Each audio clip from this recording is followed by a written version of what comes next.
تو مبارک ان اول بیت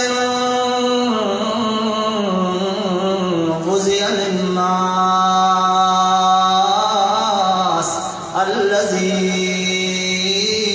ببکۃ مبارکہ، مکہ کی سرزمین پہ عبادت کے لیے سب سے پہلے جو گھر بنا ہے وہ گھر بھی مبارک۔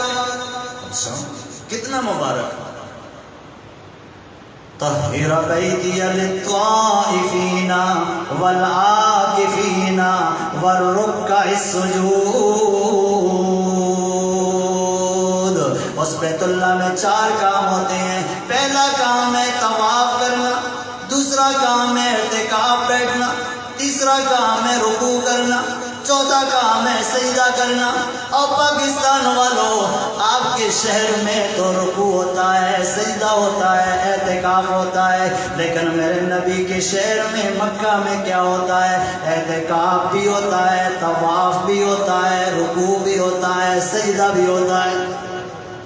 یہی فرق ہے نا، وہاں 4 کام، یہاں 3 کام، وہاں 4 کام یہاں 3 کام، اور اتنا مبارک ہے، ادھر 3 کام اور اللہ کا گھر ہم کتنا احترام کرتے ہیں، ادھر 4 کام ہیں تو ہم کتنا احترام کریں گے۔ ہماری ایک نماز لاکھ میں بدل جائے گی، اس لیے وہ مبارک ہے۔ اللہ اکبر۔ 120 رحمتیں روز میرا رب برساتا ہے، روز میرا رب برساتا ہے۔ الہی دکھا دے گم سب کو وہ کیسی بستی ہے جہاں صبح و شام میرے اللہ تیری رحمت برستی ہے۔ 120 رحمتیں آتی ہیں روزانہ۔ اصلی کام چونکہ طواف ہے نا، اور بڑا کام ہے چونکہ دوسرے ممالک میں ملتا نہیں ہے، دوسری جگہ کر نہیں سکتا آدمی، تو اللہ نے 60 رحمتیں صرف اور صرف طواف کرنے والوں کے لیے لکھی، 40 رحمتیں رکوع سجدہ کرنے والوں کے لیے دے دی۔ کتنی ہو گئی تھی؟ اور کتنی بچ گئی؟ 20۔ اور صرف دیکھنے والے کو کہا صرف دیدار کرنا تیرا کام ہے، 20 رحمتیں تجھے بھی ادا کرنا۔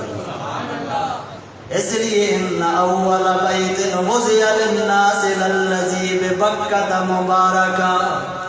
ہمارے قاضی صاحب تھے، انہوں نے کہا جی قاضی صاحب میں نے سنا ہے جب پہلی نظر پڑتی ہے تو ہر دعا قبول ہوتی ہے۔ میں نے کہا ٹھیک ہے۔ کہتے ہیں جو ہی میری پہلی نظر پڑی نا تو میں نے کہا اللہ میں جو بھی آخنا ساری دعائیں قبول کریں۔ تو میں نے کہا تو بڑا سمجھدار ہے، 21 دن میں نے رہنا ہے، لیکن میں نے شروع میں ایسی دعا کر دی کہ 21 دنوں کو میں نے عبادت بنا دیا۔ ربا جو بھی میں کہوں بس میری دعا قبول کرنا۔ یہ دعا ایک ایسی ہے کہ یہ اگر قبول ہو گئی تو پیچھے جو بھی کہے گا یہ قبول ہی ہوگی۔ اللہ قبول کرنے والی ذات ہے۔ امن یجیب المضطر اذا دعوہ، اور دعا کرنے والے بندے تو در بدر کیوں پھرتا ہے؟ آ جا میرے دربار میں، ہاتھ پھیلانا تیرا کام ہے، تیری فریاد کو عرشوں سے اوپر لے جانا میرا کام ہے۔ مجیب الدعوات اللہ کی ذات ہے، سمیع الدعا اللہ کی ذات ہے، ہر موقع پہ سننے والی ذات اللہ کی ذات ہے، ہر موقع پہ ہر ایک کو دینے والی ذات صرف اور صرف بیت اللہ مبارک ہے۔ اس کا مقابلہ کرنے کے لیے بھی دنیا آ گئی۔ آپ کے ذہن میں کس نے مقابلہ کیا؟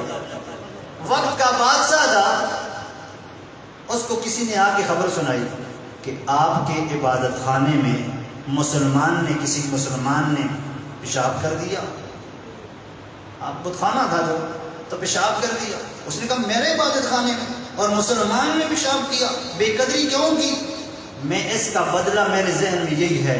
اتنا غصہ آیا، اتنی جہالت اٹھی کہ کہنے لگا بیت اللہ کو گرا کے آؤں گا، اس کو چھوڑنے کے لیے تیار نہیں۔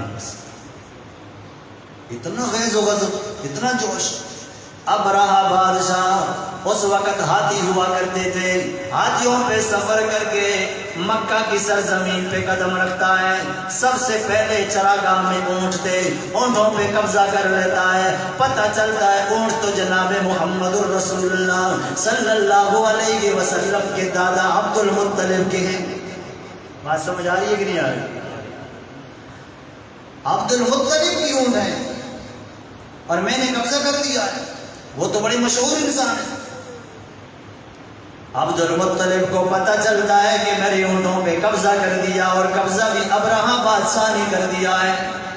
عبد المطلب دوڑ کے آتے ہیں اور آ کے کہتے ہیں بادشاہ وقت میرے اونٹ مجھے دے دیں، ان کا میں مالک ہوں. ابرہہ کہنے لگا آپ کا نام عبد المطلب ہے؟ آپ تو بڑی مشہور ہیں، عرب کے بڑے انسان ہیں، تو آپ کو پتہ ہے میرا ارادہ کیا ہے؟ کہا مجھے کوئی پتہ نہیں. کہا میں تو آیا ہوں آپ کے خانہ کعبہ کو گرانے، اور آپ کو اپنی اونٹوں کی فکر لگی ہے. عبد المطلب کا جواب سنو. عبد المطلب کہنے لگے اونٹ تو میرے گئے، وہ مجھے دے دو، کعبہ جانے، کعبہ والا جانے. میرے اللہ نے جملے میں بڑا اثر رکھا. اونٹ تو میرے ہیں، میں ان کا مالک ہوں، ذاتی طور پہ میرے رب نے مجھے دی ہوئی ہے، میں مالک ہوں. اور کعبہ جانے، کعبہ والا جانے، اس جملہ اٹھا کے بول کر اپنے اونٹوں پہ قبضہ کر کے اونٹوں کو لے کے چلی گئی. اللہ اکبر.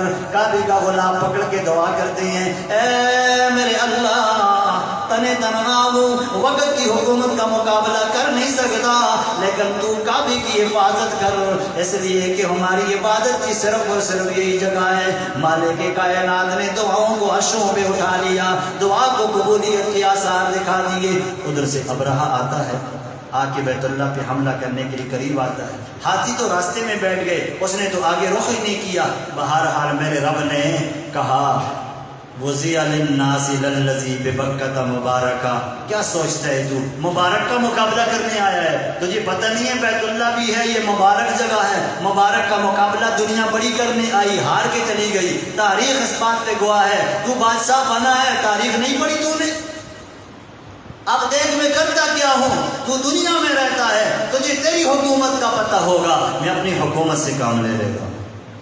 أَلَمْ تَرَ كَيْفَ فَعَلَ رَبُّكَ بِأَصْحَابِ الْفِيلِ أَلَمْ يَجْعَلْ كَيْدَهُمْ فِي تَضْلِيلٍ وَأَرْسَلَ عَلَيْهِمْ طَيْرًا أَبَابِيلَ. فضائی حکومت سے کام لیا، اللہ نے پرندوں سے کام لیا.